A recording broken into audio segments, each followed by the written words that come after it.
Please বন্ধুরা ভিডিওটাকে skip করো না। এটা হচ্ছে আমার ফেসবুকের আইডি। দেখো ফেসবুকে আমার আশুতোষ বালা নামে অরিজিনাল আইডি, আর একটা দেখো খুলেছে ফেক আইডি রিয়া রয়।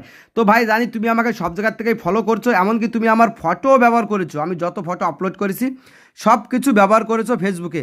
ভাই তোমাকে সাবধান করে দিচ্ছি, পরে কিন্তু তুমি আমাকে বলতে পারবে না যে কোনো রকম ফেসে গেলে। অলরেডি তোমার নামে আমি যখন ওখানে যেখানে কমপ্লেন করতে করেছি সাইবার ক্রাইমের থানায়, তুমি সব হাইড করে রেখেছো। ভাই ওটা কোনো ব্যাপারই না, হাইড খোলারও অনেক সিস্টেম আছে। তো 7 দিন আমাকে টাইম দিয়েছে তোমাকে ভিডিওটা, যাতে এই ভিডিওটা তোমার কাছে পৌঁছায়। আমি সব জায়গায় ভিডিওটা বানিয়েছি, ফেসবুকে বানিয়েছি, ইউটিউবে বানিয়েছি। তো তুমি ফেসে গেলে কোনো রকম আমার কিন্তু দোষ নাই, কারণ আমাকে একটা ভিডিও আপলোড করতে বলেছে তারা তোমার বিরুদ্ধে, তাই আমি আপলোড করছি।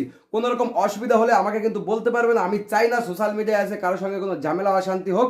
যে যার মতো মস্তিতে থাকো, আমি হাসাতে এসেছি এখানে, কাউকে কান্নাতে আসিনি।